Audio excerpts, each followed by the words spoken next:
Hello. Canada is an Arctic nation, yet only a small percentage of Canadians actually live in the Arctic.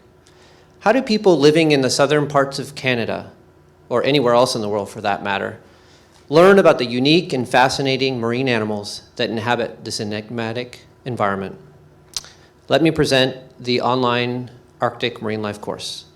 The course is supported by the Science in Canada's North Café Scientifique series, and we would like to acknowledge the support of the W. Garfield Weston Foundation and the Canadian Association of Science Centres for their support. Our partners for the course include the Alliance of Natural History Museums of Canada, Canada's Accredited Zoos and Aquariums, TELUS Spark in Calgary, Canadian Museum of Nature in Ottawa, and the Discovery Centre in Halifax. You can keep track of the dates and locations of presentations on our website. There will be 12 presentations in all. If you miss one, you can always watch it online after it's been recorded. If you have any questions about the course or would like to register for the course after it begins, you can contact me. My contact information should be available on your screen, and for those of you here, you can see it on the syllabus. Our first speaker tonight is Dr. Andrew Trites from the UBC Marine Mammal Research Unit. Dr. Trites is also a research associate at the Vancouver Aquarium. His research focuses on Steller sea lions, northern fur seals, and harbor seals. He is passionate about resolving conflicts between people and wildlife. Dr. Andrew Trites. Thank you, Jonathan. When Jonathan asked me to come and talk about Arctic pinnipeds, all they really told me is you got 30 minutes. And the rest was up to me what to talk about. So I thought, well, I can just give you the life history, all the facts and figures. But I thought it might be more fun to address this question here. So can they adapt to climate change? And so if I was to ask you just with a show of hands, how many people think the answer is yes? I got 1, 2, 3, 4, 5, 6. How many say the answer is no? The majority. Well, remember marine mammals, like seals, they're smart. They're a bit like you. Don't you think you're going to figure it out somehow? So I think the question is, so I'm on the camp of yes, they can adapt. The real question is, but how well can they adapt? And like anything, we're going to find winners and losers. The questions are, who are the real winners and who are the real losers? When we think about the Arctic, and it's in the public's mind now because we're thinking about climate change. We know it's coming. We're hearing stories of a thawing Arctic. And I'm not sure, and I think through the course you're going to get a pretty good appreciation for some of the changes that are happening. But if I would just ask you right now, how many people think there's going to be no more ice in the Arctic? We've got a few. Does that mean there's going to be no more winter in the Arctic? The reality is that it's going to get dark there still in the winter. There's still going to be snow, there's still going to be ice, but the real big difference is the summertime. So the winters are going to be shorter, there's still going to be ice. What we're losing is the multi-year ice. The ice that's there all summer long, or year to year, that's what's going. But we're going to still find there's still going to be a winter, there's still going to be ice. Of course, the Arctic pinnipeds, they need ice. The question is, can they get by with less of it for less of the year?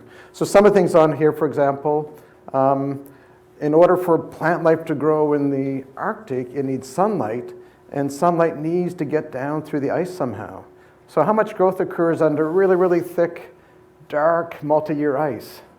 Probably not a whole lot. How about the thin annual ice? That's probably the richest feeding areas because underneath there is just a blanket of algae which feeds a lot of marine life and ultimately filters down like leaves of lettuce going down to the bottom to feed all the benthic organisms. The reality is that we know some of the changes that are occurring, but we don't know the full extent yet to whether or not this thinning of the ice and perhaps more sunlight means more productivity, or does it mean greater stratification of the water column, so ultimately we don't see more productivity, even though there may be more light getting into the water. We're predicting more frequent storms, more severe storms like we're experiencing here in North America. There's going to be increased runoff from the rains off the land as it thaws. Who knows what's running into the ocean that could be affecting marine life?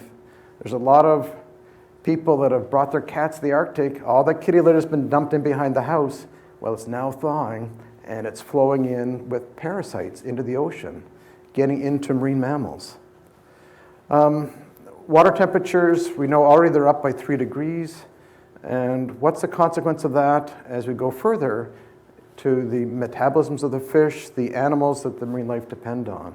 So these are all some of the uncertainties.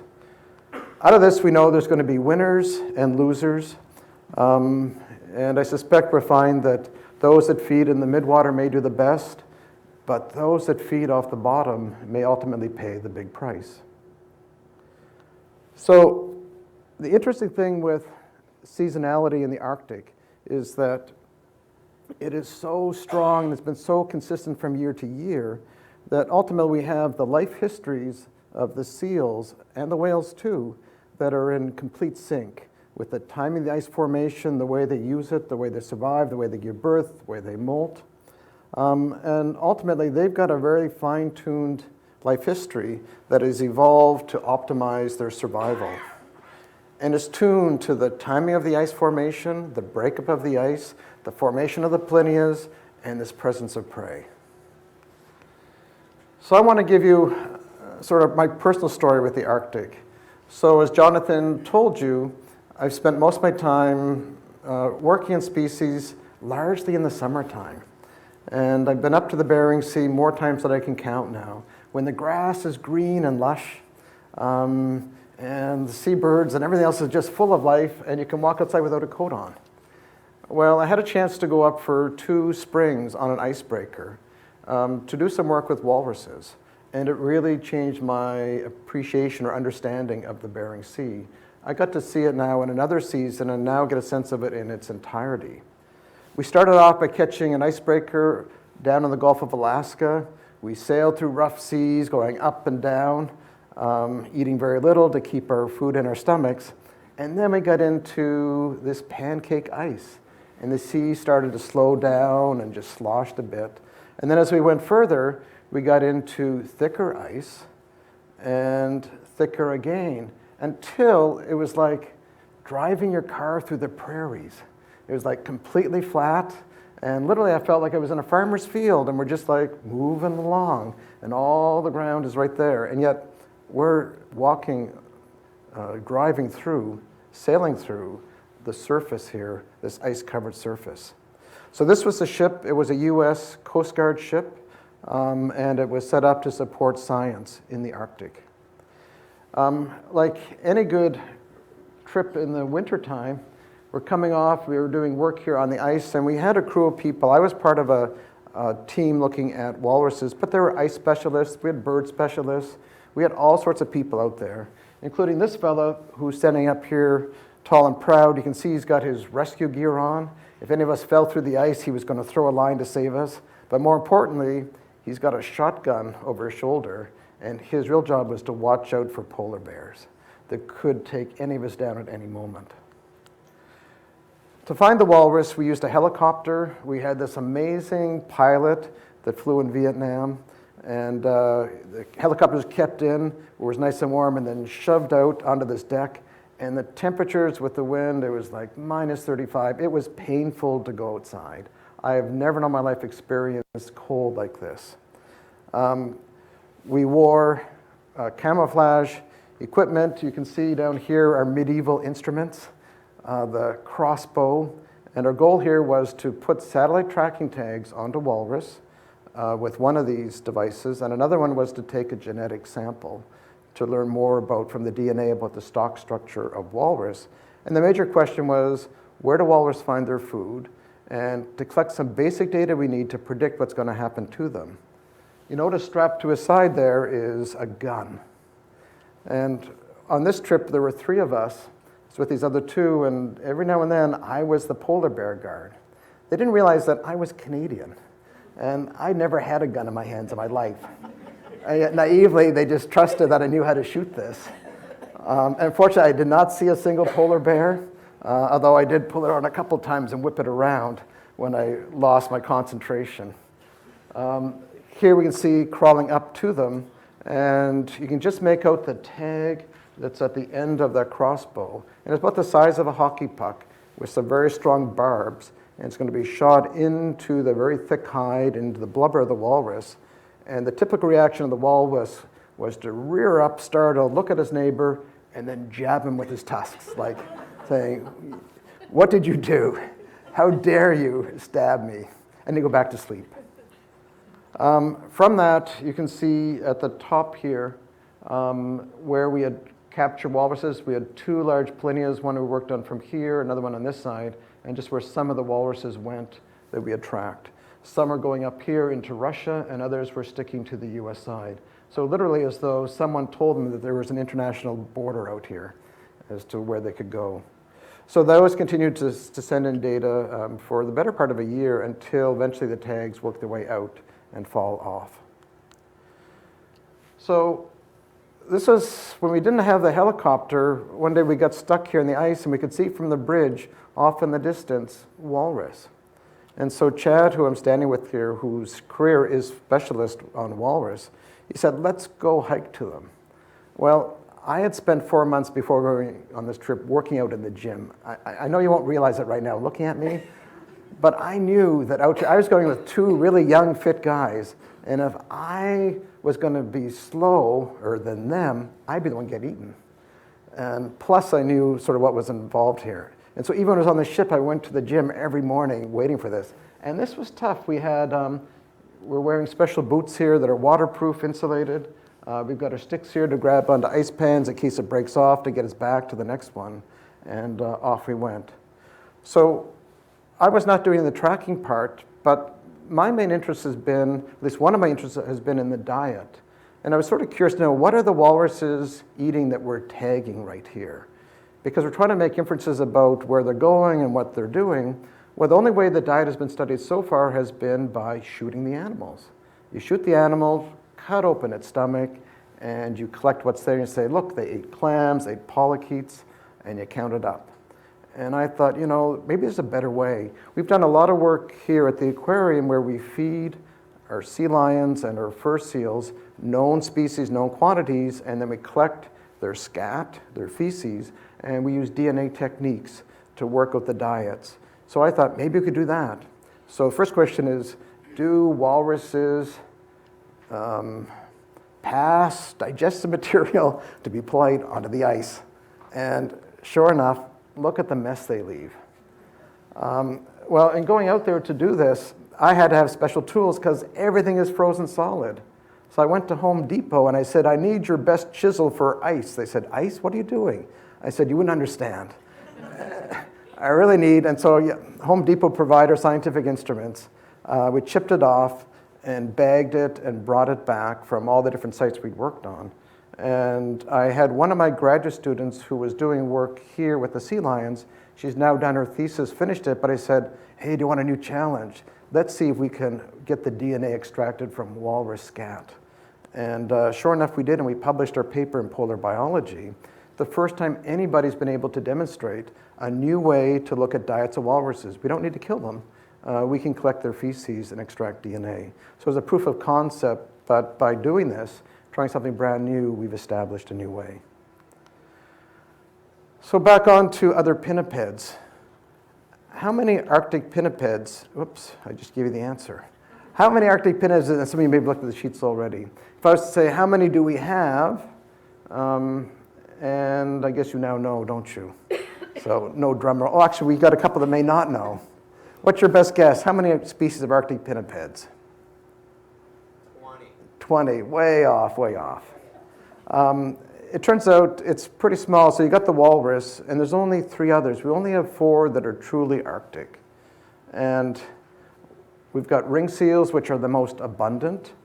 They're like these little fat butter balls. They're really cute, but they're really stubby and short. We've got bearded seals. These are the pinhead seals. They got gigantic bodies and tiny little heads. It looks as though somebody matched the two body parts up to the wrong animal. And then we have ribbon seals, which I think are the most beautiful exotic seal you could imagine. And then we have the walrus, which are just incredible for their sheer size and some of their behaviors. So I'm going to give you a very quick overview of some of these species, but we have some other ones. How many people think that maybe harp seals and hooded seals are Arctic species? Looking at your sheets, they're not Arctic species. We call those temperate species. And so, as you know, unless you think that Newfoundland and Prince Edward Island is the Canadian Arctic, although I know from some of the weather reports they had their first snowfall in Newfoundland last week, so maybe some of them are thinking that they are indeed the Canadian Arctic. But these species breed off of the, at least the first two, off the east coast of Canada. And then in the summertime, when the ice is melting and it's out of the Arctic, they move north back into the Arctic. So they're just summertime visitors. The other species live there year-round. I put another one down here called the spotted seal or the Largus seal. And they're a really fascinating species because they look identical to harbor seals. In fact, I had a colleague, and they live in the Bering Sea, and they will also go further north in the summertime. But I had a colleague, his specialty was harbor seals, and he managed to work on a beach with harbor seals, and he captured them with a whole team of people. They put satellite tags on them. They took other samples, and then they watched where they went. Some stayed, and some went to Russia. And this was really wild. And it turned out when they looked at the DNA samples they took, that half the ones they tagged were these Largus seals, a different species that looked so much like a harbor seal that even the specialists missed it and didn't see it. So I'm just going to really focus on the 4 Arctic species, starting with ring seals, the most abundant seal in the Arctic. They literally are the bread and butter of the Arctic. They're circumpolar, so all the countries that border the Arctic Ocean have got harbor seals. They occupy quite a diverse set of habitats. They're primarily connected to land-fast ice. So this is solid ice that essentially locks itself to land, as opposed to what we call the fast ice, things that are broken off in pans that are moving around. And they rarely haul out and land. These are true ice-adapted species. So here we have a young seal, and it looks sort of miserable, doesn't it? It's crawled along the ice, and it's put its head, its nose is just in the water. But what I want you to look at are the flippers. You notice on there? How weird is that? So they've got ice picks for claws, and they use these to move along. If you look at the harbor seals that we have here at the aquarium, you see they also have fingernails, but they're not ice picks. They can use it maybe to scratch a little bit, but they can't pull themselves with it. Where here we have a species that is adapted to walk on ice.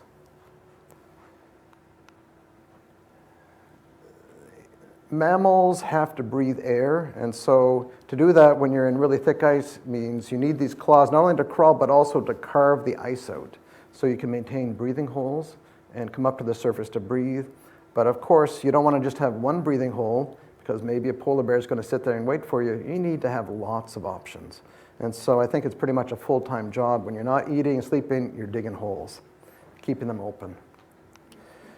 They'll use ice ridges, and sometimes these pans push together and come up. But they also need these to give birth to. Their pups cannot be born in the water, and this is for all the species. They're going to drown. They don't have, their fur is not adapted to get wet and keep them warm. So they need to be kept dry. And so for the ring seals, they're making the surface this layer. So they need to have ice with snow on it, so they've got their hole coming up, and then they carve out of the snow and make a snow cave. And that's where their young are. And that's what the polar bears are looking for. They're often out sniffing, looking, trying to find out where these layers are, so then they can smash down through them to get down to eat the pups, and maybe the mom too if they can get to it. They require ice that's stable, and the ice has to occur early enough for the snow to accumulate to construct the layers. So this is one of the big challenges and uncertainties with climate change. Maybe the ice is going to form later than normal. Maybe it's going to form too late to sync with the life cycle.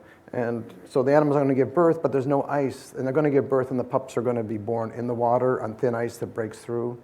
And this is one of these areas of uncertainty. In the summer to fall, the seals use the open water.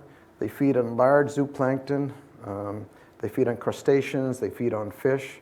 Quite a diverse diet. And they're always leery of polar bears. And for the most part, these are solitary seals. They don't, like the harbor seals, haul out in big numbers together. It's like everyone for themselves. Bearded seals, number 2 species. Do you ever see such a gorgeous mustache? They got their name because of it's such a dense mustache, and they use this to go down to feel along the bottom for benthic prey. They're also circumpolar, also preyed on by bears, and unlike the ring seals that are in the millions, and we don't know how many millions because they're always sort of hidden under the ice, these are a bit better censused, and there's estimated to be about 750,000. Those are good, healthy numbers. They birth on these small ice floes, and they will nurse for about 24 days, and after that, the pup is on its own. And they're often associated with moving ice, shore leads, and polynias. So the evening I showed you when I hiked out on the ice, we sat down and I was given this gun to hold to protect my 2 colleagues who didn't know that I wasn't really protecting them. And I was so distracted, not just from watching the walruses and hearing their grunts and moans, but I was really distracted by this sound. And I'm going to try to play it for you right now. And I'm going to encourage you as you're listening to this it's about a minute long, just to close your eyes, and imagine that you're sitting on the ice listening to this.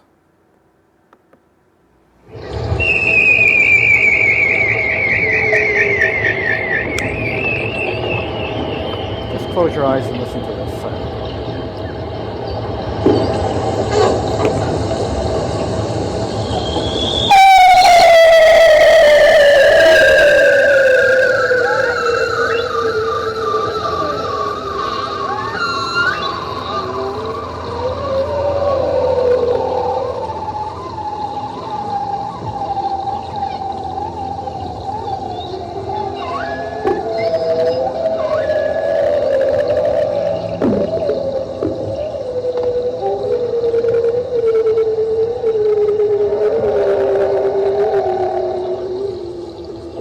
Those are the love songs of a male bearded seal.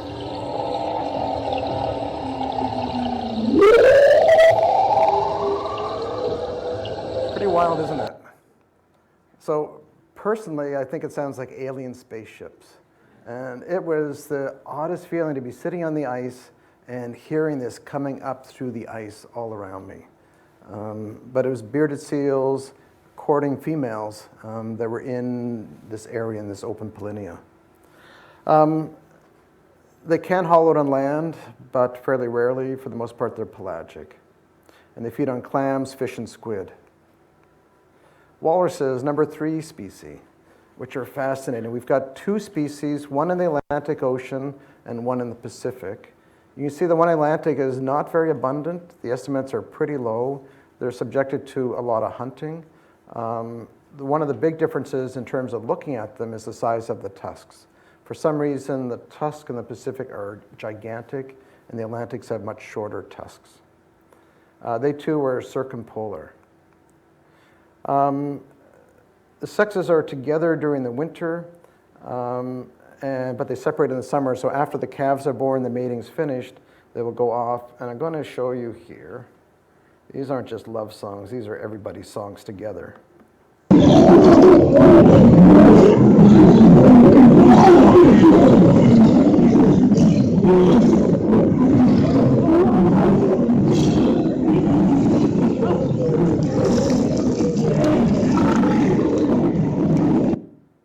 Anybody feeling the love? They breed January to March and often are overwintering in these polynias because they too need to be able to get out of the water to rest, but they rest in groups together and they're feeding on the bottom. Their diet is benthic species, mostly bivalves, Some of the worms get ingested as well. But for the most part, they're specialists in extracting the meat out of shells. They do this with suction, and I was once advised by one of the fellows working on walruses, you never want to French kiss a walrus. They can suck your insides out. They're that powerful. They depend on shallow water because they're getting things off the bottom. And you see here they're feeding with their whiskers, they're blowing into the sand and the mud and using suction to extract things. Any thoughts on what they're doing with their tusks? Do you think the tusks help them to dig things out? I'm going to show you a video of what they use their tusks for.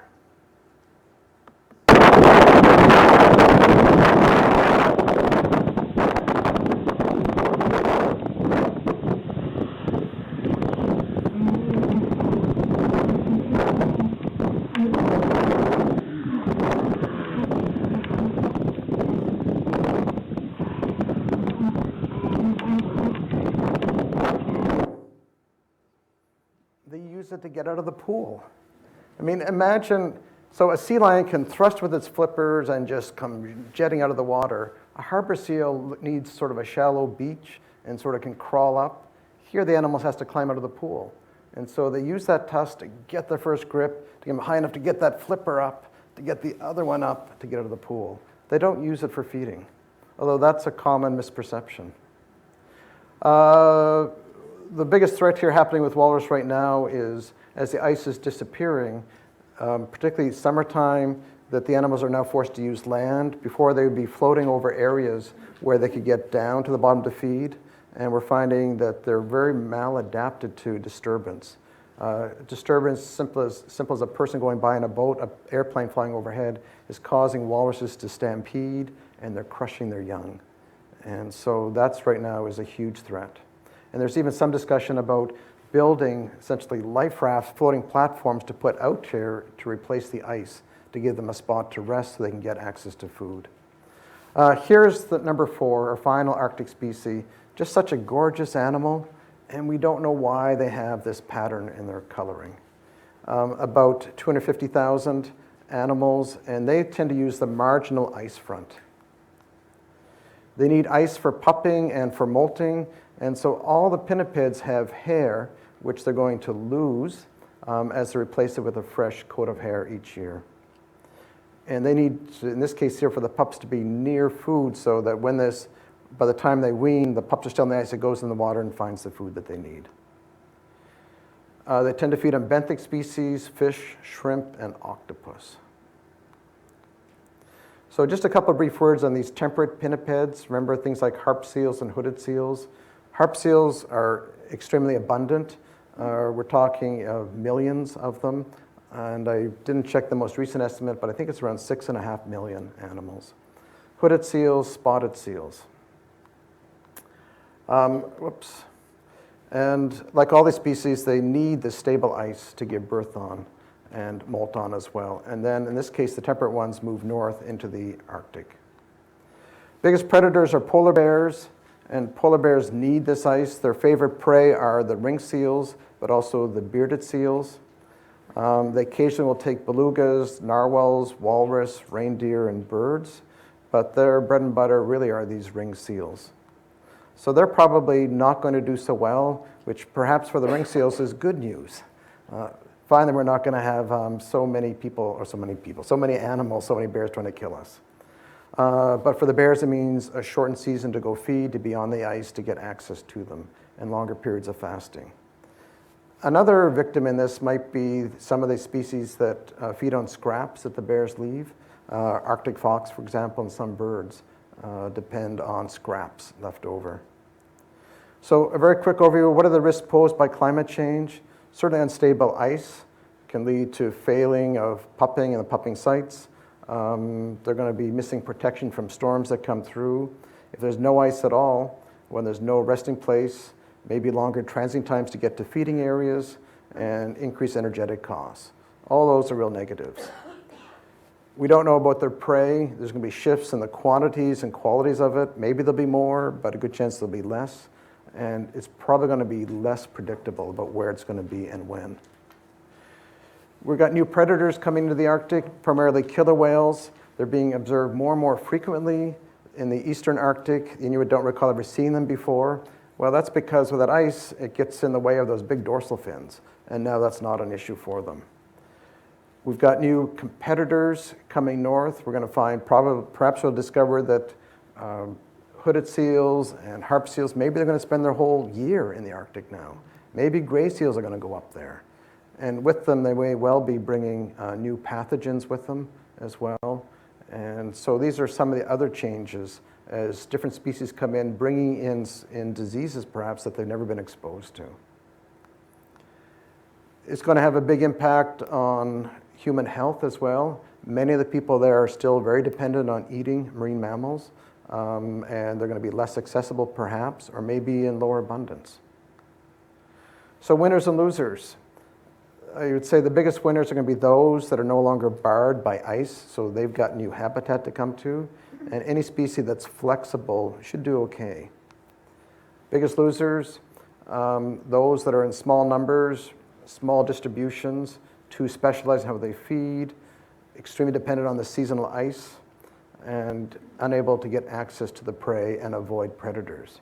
And again, right now it's a bit of a guessing game about who are going to be the real winners and losers.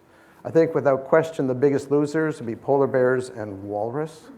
I suspect the pinnipeds may do so-so.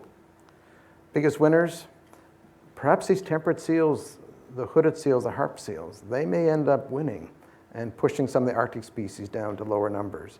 Some of the large whales, maybe fin whales and sei whales, and killer whales, certainly the transient marine mammal eating type, they're going to have a buzz, they're going to do real well. Two final slides here, and I'll leave you this message that the pinnipeds, as with many of the Arctic species, their life cycles have been synced to what was normal. And now the question is, do they have the flexibility to sync their lifestyles to a new normal?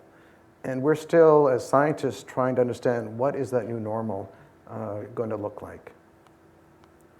We got lots of data needs, and of course the Arctic is expensive and difficult to work in. We need to know more about population sizes, distributions, diets, birth and death rates, health and body conditions. Whoops. And I just wanted to put in a quick acknowledgement here for many of the photos that I've shown. I wanted to acknowledge, sorry, let's bring this up. Acknowledge Paul Nicklin, who took the bear shots and a number of the walrus pictures as well, and some of the seals. NOAA for some of their ribbon seal pictures, and the Wikipedia Commons. We have a website if any of you would like to go and see more about some of the research, a little bit of our Arctic stuff, but more on the temperate species. And I'd like to thank you for your attention and take any of your questions. Thank you.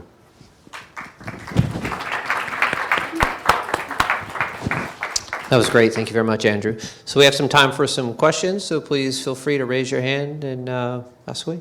Okay. I'll tell you what, I'll pop over there, and then that way everyone can hear. Okay. So when the seals meet each other, do they fight, or depending on the species?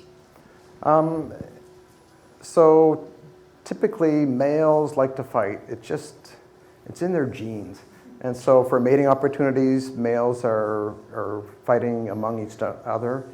For the most part, it can be chasing, fighting, tumbling. The females want really no part of that. They've got no interest, but that's where the real aggression occurs. It would be among males. And it's really about in the breeding season, when the males have got lots of testosterone, and they're just pumped up and full of it, and they're trying to both display for females to show how fit and good they are to be a mate, as well as keep other competitors, males, away. Does that answer your question? Well, I mean, it's like if they two different species of Oh, when two different species get together. No, I would say for the most part, the one thing with the walrus is that while they mostly eat these benthic species, clams, some of the males will kill seals. And they've been known to take ring seals and to take bearded seals. And it's just vicious that they will go in and eat them.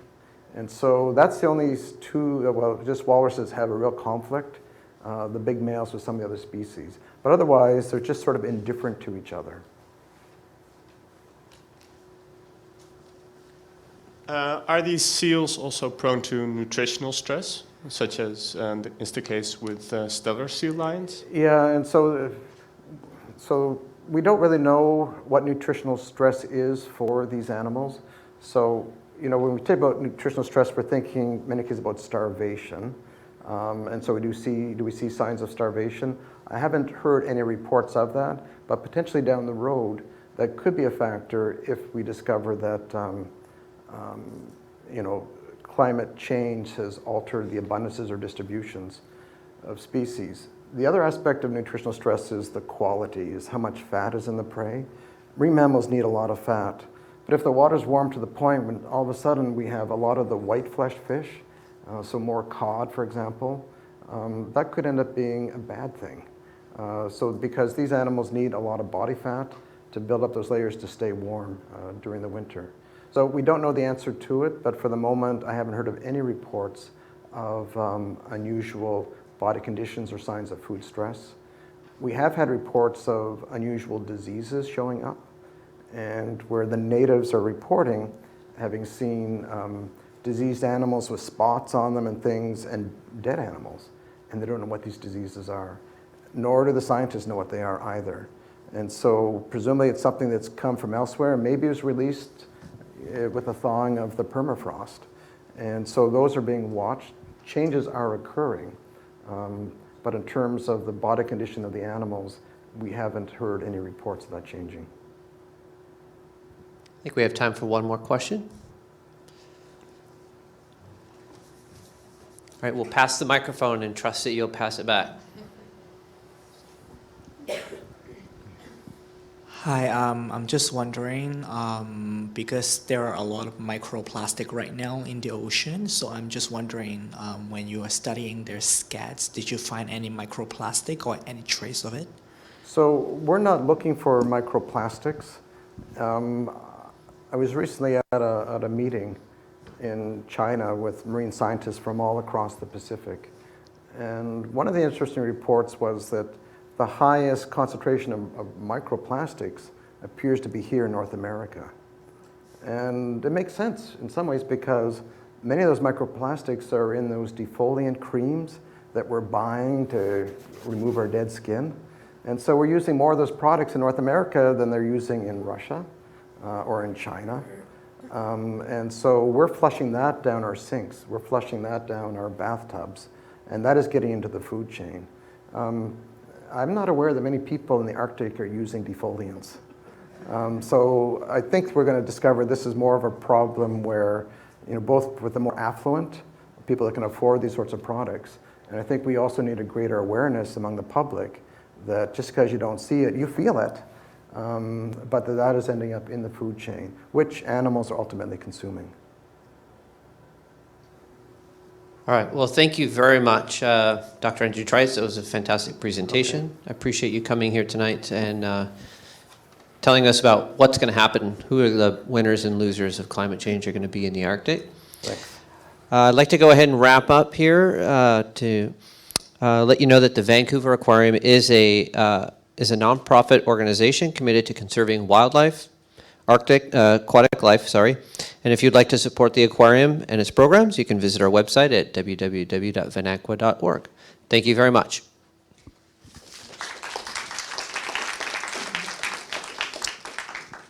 Now we're going to do another program. So we'll just, we have about 5 minutes if you would like to